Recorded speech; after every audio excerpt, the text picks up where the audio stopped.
Good morning, good afternoon, good evening, everyone. My name is Isabella Towarovsky, and I'm a Senior Program Associate at the Wilson Center's Kennan Institute. Thank you all for joining us today for our conversation, Feminism in Russia, from Soviet Samizdat to Online Activism. Before I move to introduce our speakers, a technical note: today's event will be conducted in English and in Russian. We will be offering simultaneous interpretation for today's event. If you need it, please take a look at your Zoom menu bar. You should see a globe there that will allow you to select the language that you need. I should also note that this is the second in our series of events focusing on the status of women in Russian society. And for those of you who are new to the work of the Kennan Institute, I'd like to mention that our mission is to improve American understanding of Russia, Ukraine, and the region through research and academic exchange. Please stay up to date with our work through our Russia File and Focus Ukraine blogs, also through our podcasts, Kennan X and the Russia File podcast. And in fact, on our Russia File blog, we are featuring right now a recent piece on the story of the 4 Soviet feminists that we'll be discussing today by my Kennan Institute colleague, Victoria Pardini. I very much recommend that you take a look at this piece. And I'd like to also thank our co-sponsors for today's event, the Sakharov Center in Moscow. The center's mission is to keep alive the legacy of the Nobel Prize laureate Andrei Sakharov, to promote the values of freedom, democracy, and human rights, to offer a platform for the public discussion about important historical matters and current events, and contribute to the development of Russian civil society. We're glad and honored to be holding this joint event with such a prominent and important Russian institution today. One final remark before I introduce the speakers: if you have questions at today's event, please use the Q&A feature in Zoom rather than raising your hand. It is also different if you've joined our other events in the past. We solicit questions via our social media or via email. Today's webinar is different, so please use the Q&A feature in Zoom to submit your questions. We will be monitoring them, and we'll move to your questions following the presentation. Again, if you need interpretation, please select the globe and the language you'll need on the Zoom toolbar. So we're going to begin today's conversation with remarks by Dmitry Kozlov. Dmitry Kozlov was a 2019 Billington Fellow at the Kennan Institute, where he worked on a project, Komsomol Meetings, Streets and Dancing Halls, producing spaces for public action in the 1950s, 1960s Leningrad. He continues his research on public protests, dissident movement, and Samizdat in the late Soviet Union as a research fellow at the Higher School of Economics in Moscow. He's also the co-editor of Feminist Samizdat 40 years later, which came out this year. Dmitry, please, the floor is yours. Добрый вечер, коллеги в России. Добрый день, коллеги в океану. Good evening, my colleagues in Russia, and good morning, our colleagues in America. I'm grateful to Kennan Institute and Sakharov Center for the opportunity to republish this book on feminism, which was published in Samizdat in 1979 in Leningrad. And I would like to comment on the context where it emerged first. Well, actually, the background, the history of any Samizdat text or book is a sort of a spy story. So back in summer of 1980, one plane flew from Leningrad to the United States of America with Natalia Malakovskaya, her son, Tatiana Mamonova, her husband and wife, in Vienna, Austria. So they were met by another female dissident who was exiled from the Soviet Union some years earlier. In 1979, many Soviet citizens had a dream of leaving the country, and they had no idea of what they could do abroad. And they were wondered why those female activists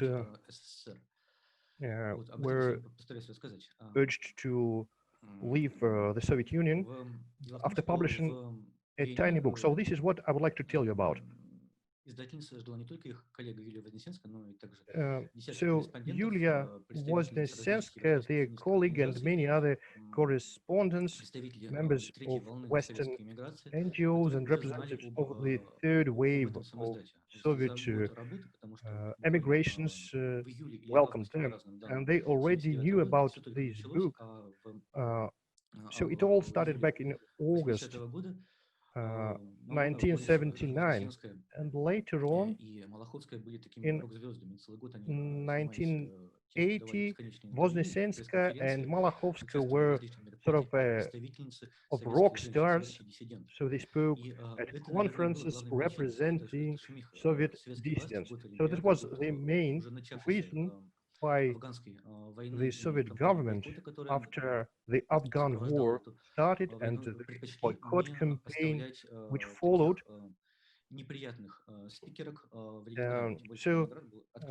and made them unwelcome speakers in Leningrad.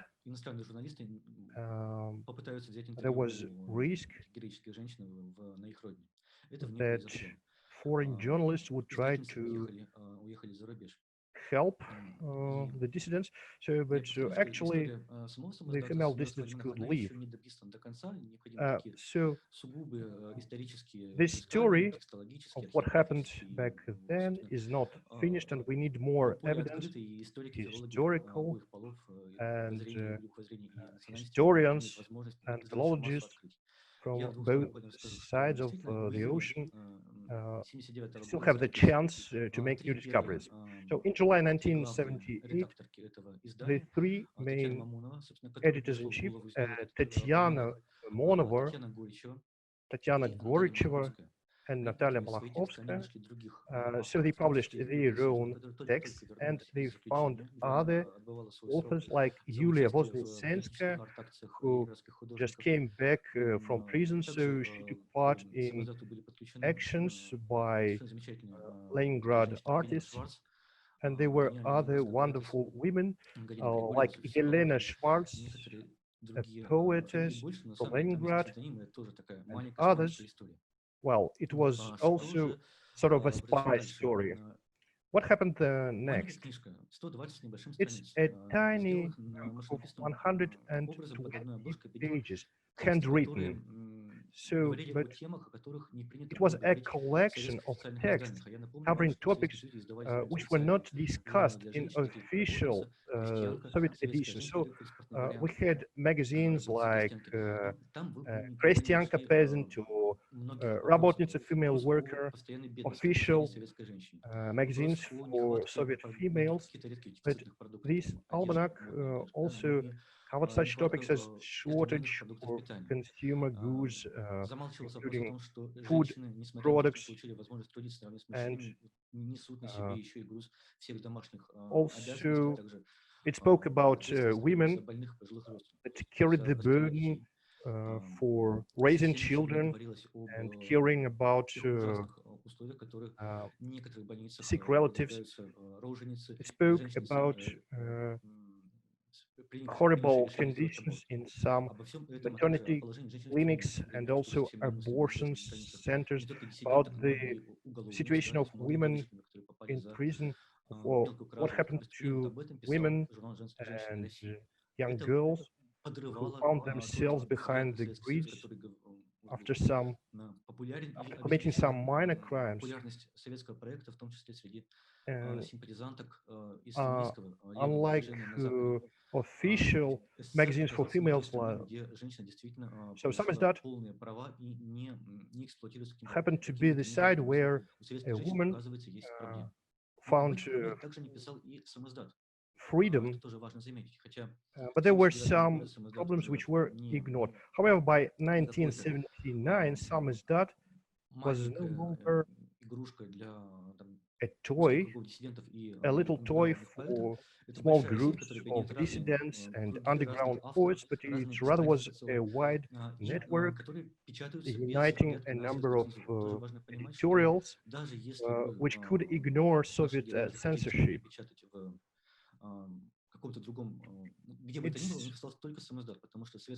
important to understand that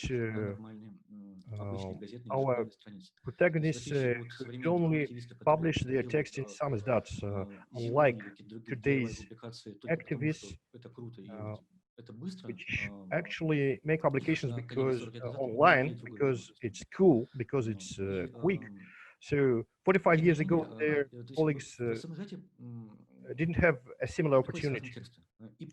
And there are different texts, political, from anarchists to monarchists, and fiction, but only from 1970s, some new magazines emerged which started to comment on the topic of female rights, or of women's rights. And the question was raised on whether a woman has its own voice, and we all understand what it is. We can remember about Lyudmila Petrushevskaya, which commented on that dark layer of the Soviet reality, on that lack of understanding, even from the side of progressive readers. So this almanac, this book, it had an effect of an A-bomb with a radiation, because many of the topics raised back then are still relevant and acute. Only 10 copies of books were published, and Anna Sidorevich, who contributed her article to the book, so she found some support from French feminists. And by the end of 1978, so the book was in Paris, and by the beginning of 1980, it was translated into French, and then it was published abroad and came back to the Soviet Union. So thanks to this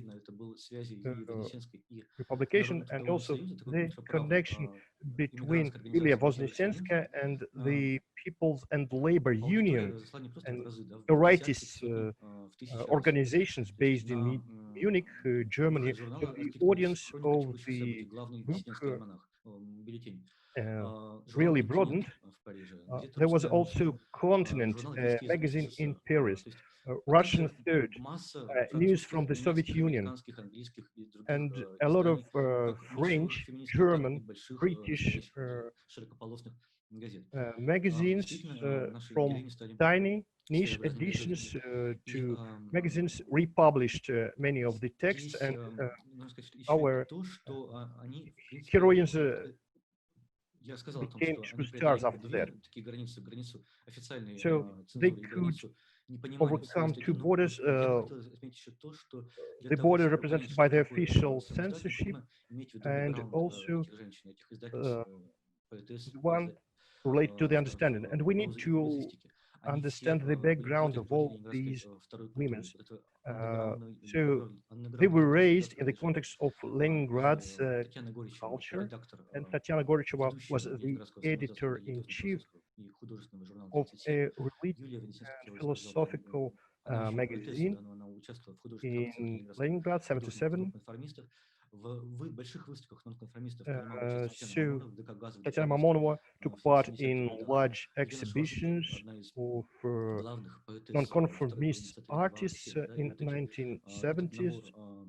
So this group of authors, they knew what they were doing.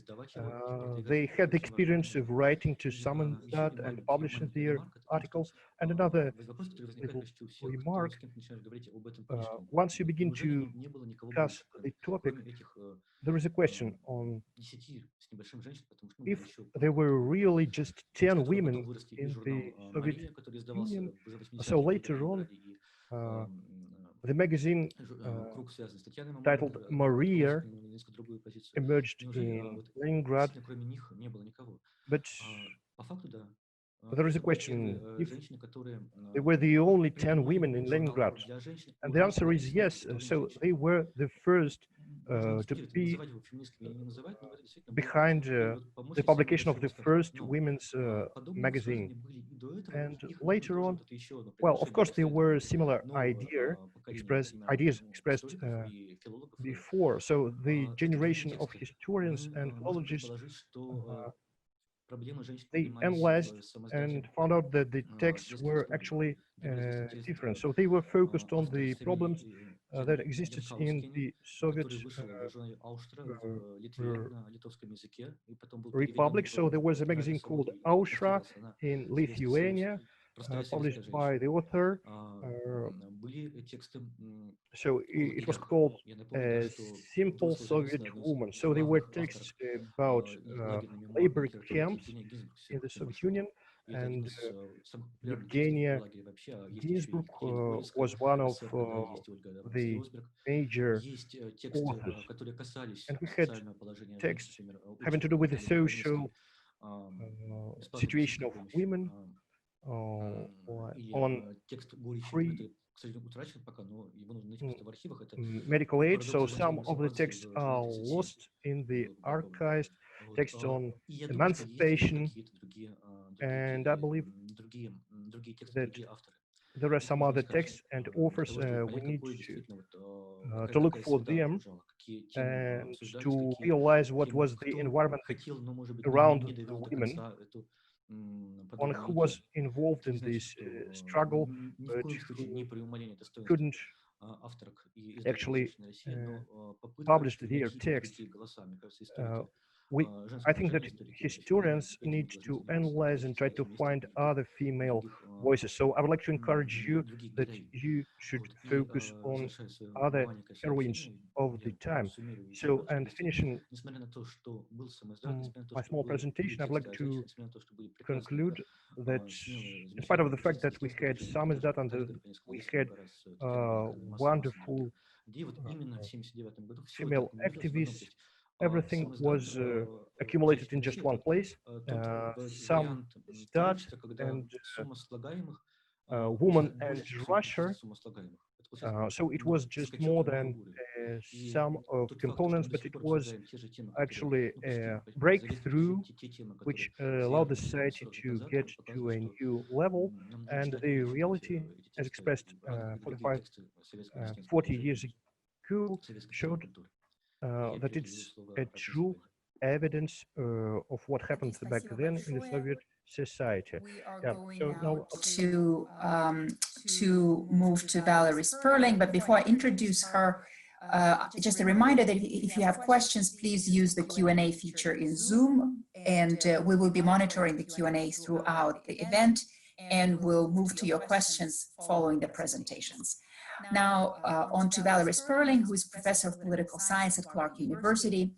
Her research lies mainly at the intersection of Russian politics and gender studies. She is the author of Sex, Politics, and Putin, Political Legitimacy in Russia, a 2015 book, which has won several prestigious prizes. Her most recent book is Trumping Politics as Usual, Masculinity, Misogyny, and the 2016 Election. Valerie, please, the floor is yours. Thank you very much. I'm delighted to be included in this panel. So I'm going to be speaking about feminist activism in Russia from perestroika to Putin. That is from the late 1980s up to about 2015, when Putin was in the midst of his third presidential term and the so-called conservative turn in Russian politics had begun. So following the repression of the Leningrad feminists, who Dmitry Kozlov has articulated, about whom Dmitry Kozlov has told us, the story picked up again in the late 1980s under Soviet General Secretary Gorbachev's policy of glasnost, or openness. At that time, there had been only one legal women's organization, the Soviet Women's Committee, which was subordinated to the Communist Party and had very little in common with the idea of defending women's rights or improving women's status in the Soviet Union. Its main goal was to present a happy face to foreign delegations who came to the USSR and wanted to hear about women's status, and also to mobilize the female population to fulfill Communist Party goals. But with glasnost, tiny feminist organizations also began to appear, especially in Moscow and Leningrad. These groups largely took the form of consciousness-raising clubs and then expanded a little, offering seminars on women's issues and publishing occasional issues of newsletters and journals. By 1991, several dozen small women's organizations had dared to form in the USSR, and activists in this nascent women's movement took it upon themselves to organize the first National Women's Conference, independent of state and Communist Party control.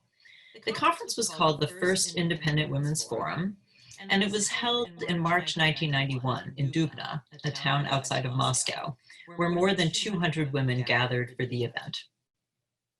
But state monitoring of grassroots organizing was not yet a thing of the past. On the eve of the conference, rumors were spread in a popular newspaper that the conference would be a dangerous meeting of, quote, overexcited lesbians, unquote, and people were warned to keep their children off the streets. And when the conference began, there were representatives of the police and KGB in the auditorium. But no arrests were made, and although the organizers feared they might lose their jobs, that did not happen either. And by the time that the second Independent Women's Forum Conference was organized, toward the end of 1992, the Soviet Union itself was gone, and concerns about the repression of women's organizations had more or less disappeared along with it. Now, women's organizing in the 1990s was diverse, and most of it was definitely not explicitly feminist. By the mid-1990s, in addition to some self-identified feminist discussion clubs, crisis centers, research centers, and advocacy groups that sought to influence government policy, many women's organizations and charitable groups sprang up to help address women's unemployment and other negative economic effects of Russia's transition to capitalism. Women's groups that sought funding to support their activities found that the opportunities for domestic fundraising were extremely limited. In 1990s Russia, there was no such thing as checkbook activism, where you support the groups that you care about by sending them money. People in Russia at that time did not have checkbooks, credit cards were not yet widespread, and using the post office to do a direct mail campaign to raise funds for a civic group was completely unheard of. In short, since there were no social movement groups under the Soviet regime, there was no economic infrastructure in post-Soviet Russia to support them. Feminist groups in the 1990s therefore competed with each other for funding from Western foundations and governments that were interested in building civil society. The unfortunate side effect of that competition, especially in the big cities like Moscow and St. Petersburg, was to fractionalize the movement, creating incentives for many people to form their own small women's groups and compete over scarce resources. This fostered jealousy and made cooperation among the groups difficult.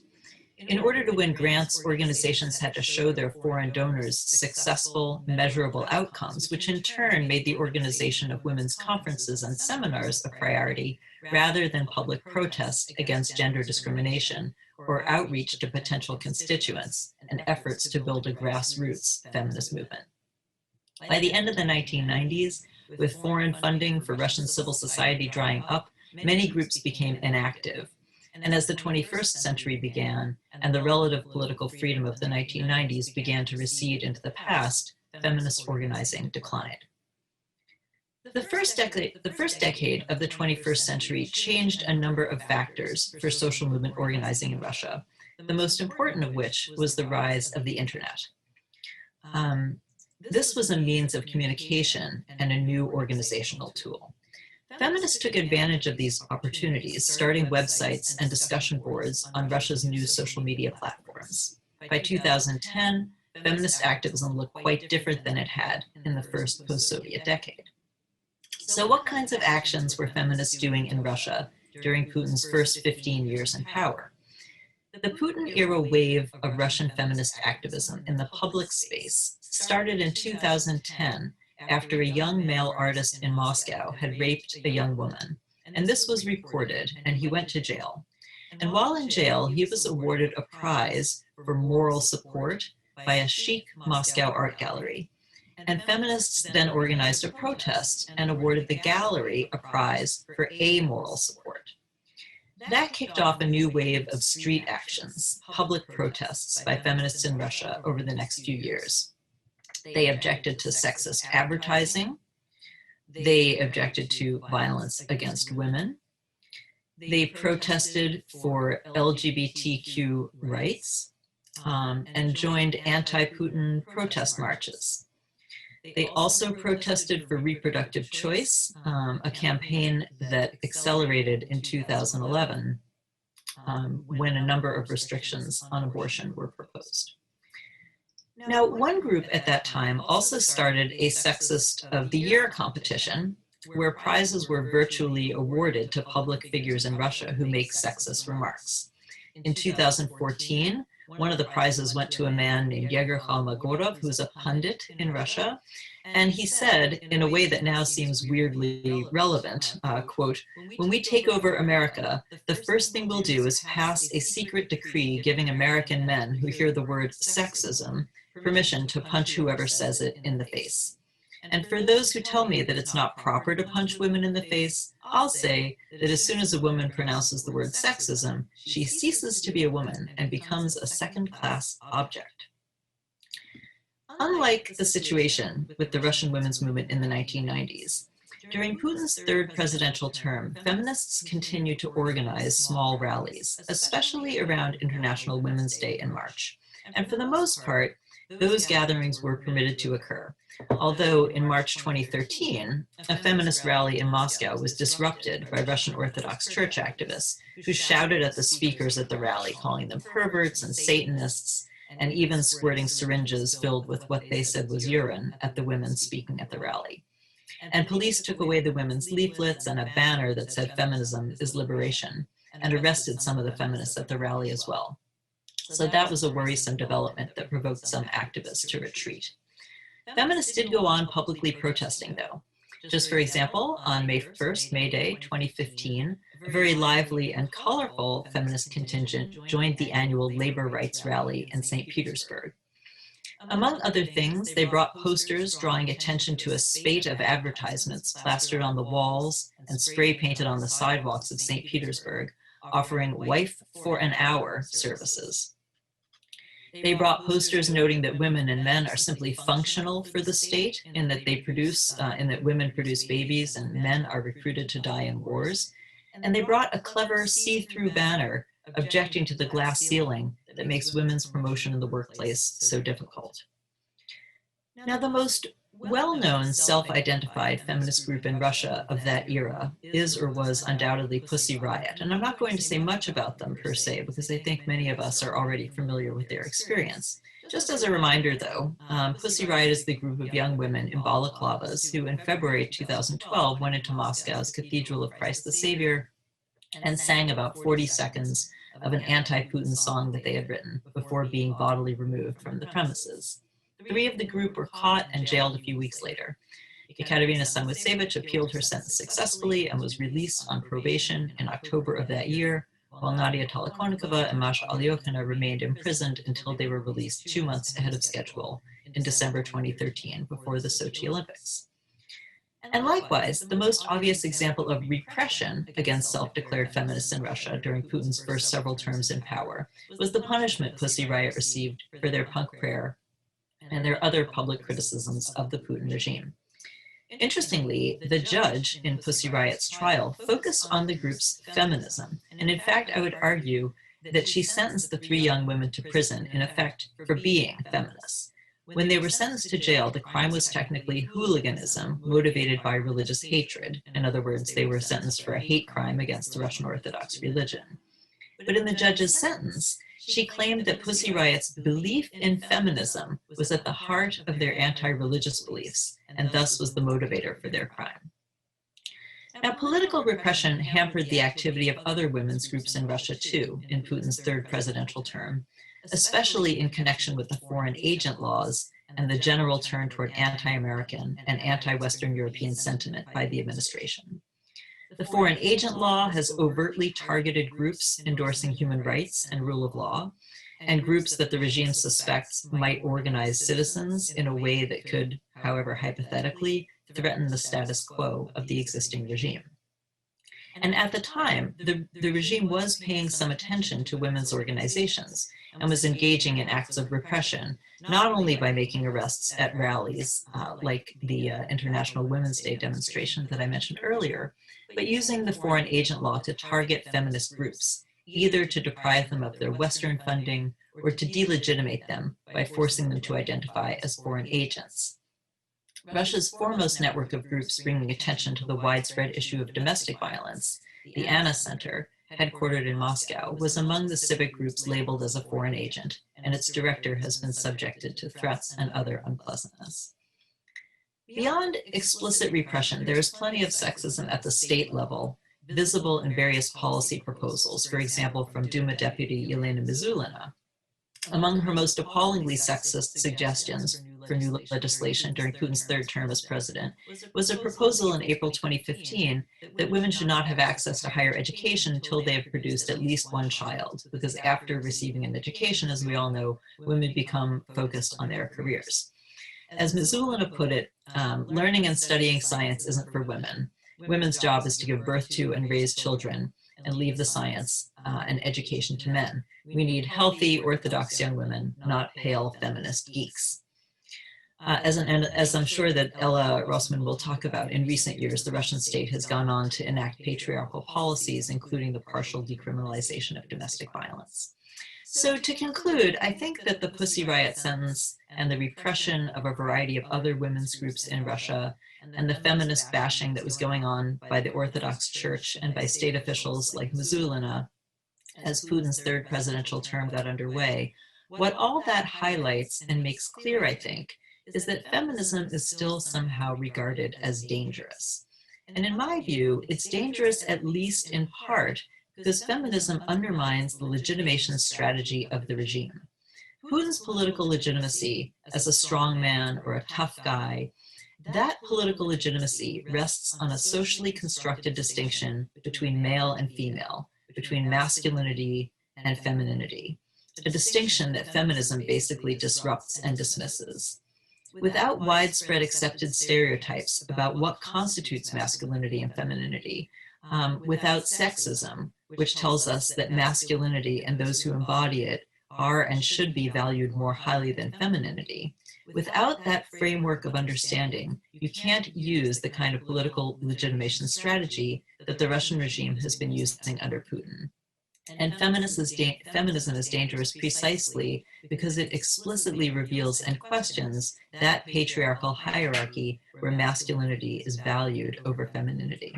And if the regime couldn't use masculinity as a legitimation strategy, it would be at a distinct disadvantage. So feminism is actually dangerous.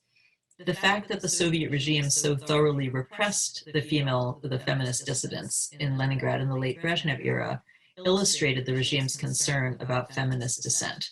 The regime in Russia under Putin, by the middle of his third presidential term, also saw and continues to see the danger of feminism, which is why I think they take the trouble to dismiss it and occasionally to repress it. Thanks very much. Thank you very much, Valerie. So we are going to our last speaker, and before I introduce her, I'll remind you to please submit your questions via the Q&A function, and specifically to our Russian-speaking audience. My colleagues are reminding me to tell you that please feel free to submit your questions in Russian as well. So we're looking forward to hearing from you. So our final speaker, last but not least, is Ella Rossman. Ella is a historian and research assistant at the International Center for the History and Sociology of World War II at the Higher School of Economics in Moscow. She is working on her PhD dissertation focusing on late Soviet gender order. She is the co-founder of the independent educational project Anti-University and participant of the Free University. She is a feminist activist and works to educate the public about women's history, gender history, and the history of feminism in Russia and the Soviet Union. Ella, please, the floor is yours. Thank you very, very much. Спасибо большое всем коллегам за организацию этой очень важной дискуссии и за приглашение. И спасибо Дмитрию и Валерии за доклады. Я сегодня буду рассказывать про феминистский активизм самых последних лет. Постараюсь коротко обрисовать, как он выглядит,